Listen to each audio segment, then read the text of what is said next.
Is Dubai the right place for you and your business, or is it just propaganda? We learn in the Western world that Dubai is a place for scam artists and money laundering. Because of its relaxed fiscal regulations, it's seen as a breeding ground for illegitimate businesses. Is that the case, or is that just Western propaganda? I am in my ninth year of entrepreneurship. I have pivoted from a 8-year long physical business to a digital consultancy. I wanted to be able to work from anywhere in the world. I had achieved that a year ago, but I was still paying local taxes, and they kept rising. Of course, I started looking into solutions. I commend any business owner from any place in the world. It's not easy. You have to be visionary, brave, and consistent. I have a book here, New Venture Management, and the introduction says it all. Free enterprise is the economic basis for all entrepreneurial activity. It means that any individual is free to transform an idea into a business. The opportunities for potential entrepreneurs are unlimited across the world today. The constantly changing economic environment provides a continuous flow of potential opportunities that also permeates such an environment. Thousands of alternatives exist since every individual creates and develops ideas with a unique frame of reference. A venture is fundamentally a risk that we are willing to take. Now, I would like to address the issue of tax optimization not being tax avoidance. You see, when you start getting international payments, I think it's okay to look into international fiscal policies as well. I am from Romania, and people from my country were calling it a fiscal paradise in early 2025 when I said I would like to look into other countries as well. People calling Romania a fiscal paradise in 2025 were probably already doing some sort of tax evasion. They were so used to doing it that they didn't even realize it. In this case, I would argue it was less about fiscal paradise and more about fiscal purgatory. Now, look, I applaud all the businesses. I respect the hustle, especially for long standing businesses in Europe. But I think that overregulation and a bloated European Commission has caused the following: the most expensive nuclear reactor ever built in the world, dollar per megawatt; the bastardization of something called mission economy through CFDs. If you don't know what mission economy is, I've linked an article down below. Not one, but several generations of leaders that are too afraid to take action, waiting for somebody to grant them permission. For the last one, I have another book, Henry Kissinger, Leadership. In this one, Kissinger brings into light not the basic things that we learn about leadership on YouTube, about motivation and vision and stuff, but proficient stakeholder management and international and B2B guarantees with personal integrity. It will succeed because of me is something that I read in a bathroom stall at Tom Sachs Studio. I think that's what those educational leadership programs should be. Not networking events, but personal integrity gyms. You see, you don't build it if you don't put in the reps. Make promises that make you uncomfortable. Now, how is it really to set up a business in Dubai? It's very easy, it's very quick. You can do it from abroad. Your first bank account is the most difficult because they actually need to see where the money comes from and where you come from. If you're from the US, you're still going to pay US taxes. Speaking of taxes, they do, in fact, have taxes. They have no taxes for businesses with under $100,000 yearly turnover, and what's over that gets taxed 9%. They do, in fact, have VAT, 5%. The cost of living is, well, I'm going to say it, comparable, if not at times less than Europe. Pair that with extremely cheap energy prices and with the rising rents in Europe, Dubai starts sounding kind of cheap. As a fun fact, this month I've used only public transportation. And yes, it is possible. It's actually kind of cool as well. The downside of that is that I got severely dehydrated. Like, seriously, I was unwell. I'm still kind of recovering from it. The upside is this is probably the best place in the entire world to need immediate medical assistance. I just ordered an IV from an app, and the nurse was here 2 hours later.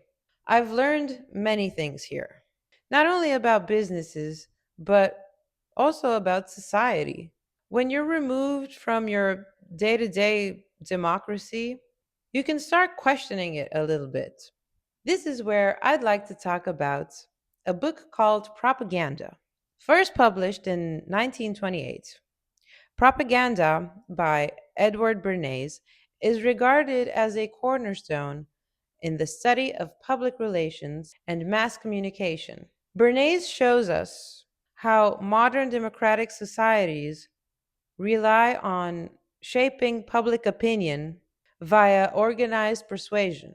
He refers to it as an essential tool, not inherently negative, but a tool for organizing chaos and guiding collective decisions. I'm not going to go through the whole thing. You can read it down below. I will only give you the key takeaways. Number one, propaganda is inevitable in a modern society. In a complex, interconnected world like the one we're living in today, bombarded by information from all sides, people can't process all that information just by themselves. Organized persuasion is unavoidable. Two, the invisible government runs on influence. A small group of specialists we could classify as public relations experts, media figures, and even business leaders actually shape public opinion. If something elicits an emotional response, it was designed to. Three, engineering consent is a skill. Propaganda is about deliberately shaping perceptions and behaviors through planned campaigns, not accidental influence. Four, emotions drive decisions more than logic. Instead of relying solely on facts, successful persuasion taps into feelings, desires, and subconscious motives. If it were only to rely on logic, there would be no conclusion and no actionable steps. Five, democracy relies on managing public opinion. Bernays saw propaganda as essential to democracy because it organizes chaos into a unified action. Six, propaganda serves businesses and politics alike. Corporations and governments both use the same techniques: recognizable branding, clear slogans, or engaging events. These are meant to sway mass behavior. Seven, media is the delivery vehicle for influence. In the past, newsletters, newspapers, radio, and film were the media channels. Nowadays, coordinated messages are delivered and amplified through news websites and, most importantly, social media, in which communication is extensively simplified. 8. Ethics are content Ethics are context dependent. Propaganda can be used for social good, like education, public health. It can also be used for harm, warmongering, and manipulation, depending on the motive. And 9. Public relations is propaganda in practice. Bernays essentially rebrands propaganda as a professional discipline. Today, we call this PR. I know the word propaganda has a negative connotation, because of the way it was used in modern history to justify genocide. However, if you're living in a society, any type of political regime, the information you think you know as facts is probably a result of tactical propaganda. Some things keep you pleased, some things keep you distracted from other things you shouldn't be paying attention to. I saw something very interesting in the Oxford Handbook of Political Psychology. The authors raise a thesis in one of the chapters regarding the correlation between political orientation and ethnicity. After decades of research, the conclusion was that ethnicity plays absolutely no part in our political preferences. These are actually shaped by upbringing, by education, and the way in which we are socialized. And no, there is no racial differentiation within the human species. I think it's ironic that people feel safer and freer here in the UAE in an authoritarian regime than they would in a democracy. Let's talk about the values of His Highness Sheikh Maktoum, the ruler of Dubai, the vice president and prime minister of the UAE. I know it sounds weird. The values are as follows. And yes, we could maybe classify this as propaganda, but because they are the values, I think they are transparently conveyed. Number one, the union is the foundation. Dubai is an Dubai is an integral part of the UAE and a pillar of the federation. The Emirates' destiny is intertwined with the UAE destiny. Its well being is vital to the UAE, and the people are ever willing to sacrifice for the greater good of the country. The union's interest is above local interests. The union laws transcend our laws and legislation. The union's policy is our policy, and the union's government priorities are our government priorities. That doesn't really sound like the European Union. Two, no one is above the law. Justice is the basis of a strong and proud nation and guarantees prosperity and stability. No one is above the law in Dubai, starting with the ruling family. The law does not discriminate between citizens and residents, rich and poor, male and female, Muslims and non Muslims. Justice delayed is justice denied. Ooh, I got goosebumps. Injustice anywhere is a threat to justice everywhere. I renounce unfair practice or conduct of any person, and the ruling family shall likewise renounce any form of injustice as long as it governs the emirate. By the way, these values you can see in one of these books. This is my personal favorite, The Sheikh CEO. I love it. I love the systems. I love the scalability. I love the vision and the consistent values. Moving on. Number four, three factors drive growth. Dubai's growth is driven by three factors: a credible, resilient, and excellent government, an active, fair, and open private sector, and public and government owned flagship companies that compete globally and generate an income for the government, jobs for its citizens, and assets for future generations. Number five, our society has a unique personality. Our society is a respectful and coherent one, bound by tolerance and openness. It distances itself from all forms of discrimination and biasness. It is a disciplined society committed to its promises, timelines, and covenants. We are modest about our successes, perseverant in dealing with challenges, charitable and generous in achieving the greater good, and open to everyone. I really felt that. Number six, we believe in economic diversification. Economic diversification has been the foundation of our unwritten constitution in Dubai since 1833. The changing times and the rapid developments make our commitment to this principle everlasting. Our new goal is to create at least a new economic sector every 3 years that will be productive, contribute to our GDP, and generate jobs. Number seven, a land for talent.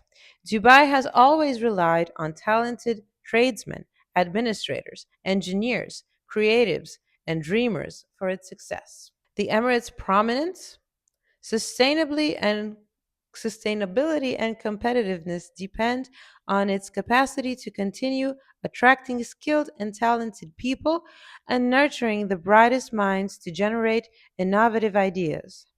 We have to continually review and renew our policies and procedures to ensure our appeal to talented individuals. We must build the best environment in Dubai for the world's leading minds. And last, number 8, we care about future generations. The destiny of our future generations must not be affected by the fluctuations of regional politics and global economic cycles.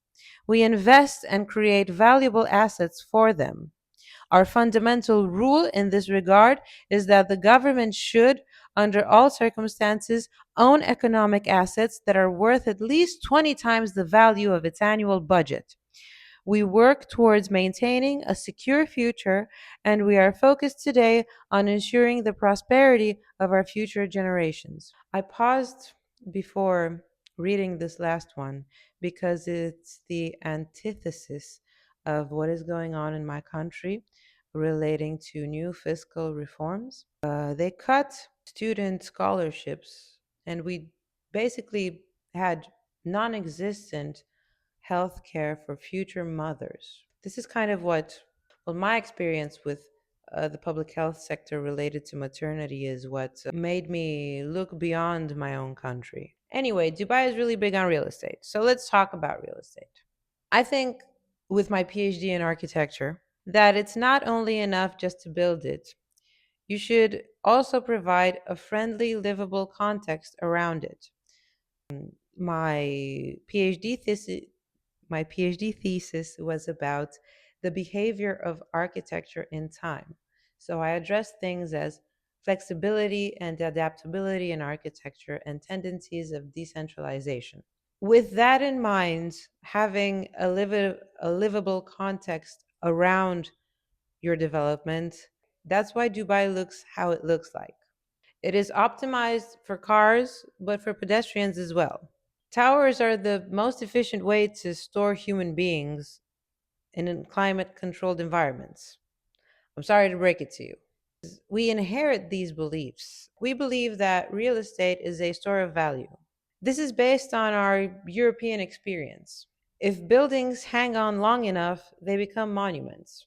In school, I had a professor that participated in the decision making process of picking and choosing buildings that should be demolished and others which should be kept in a major infrastructure project in Bucharest. She said that, of course, when you look at a building, at any building, it's going to have history. There's going to be some historic event that gives it significance. Significance is, of course, constructed. How can we decide which buildings are heritage and which are not if we don't allow them to be old enough to then attribute a historical event to that? The historical event, of course, has undergone a significance evaluation. Another professor said that what gives a building true value are two major aspects: the association value and the state in which it is. While the latter is pretty much objective, related to structural analysis and how livable a building is, the former is very much subjective. Using that judgment, we realize that meaning is constructed, it is synthesized.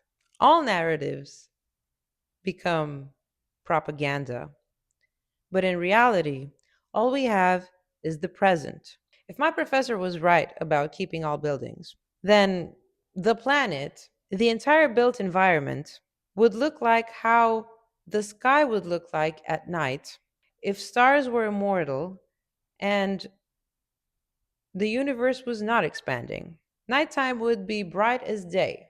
So I think that in the built environment as well as in the business environment, decay is okay. This is not something that I usually post on this channel, but I've had many questions, and I've also had my fair share of hate for moving to Dubai, and I wanted to clear the air a little bit regarding how our opinions may not be our own. If you'd like to read some more articles from somebody like me, you can check the link down below. If you are a business owner, I can help you to scale your business. There's an entire playlist here for business owners, both for mindset but also technical things. And thank you for watching.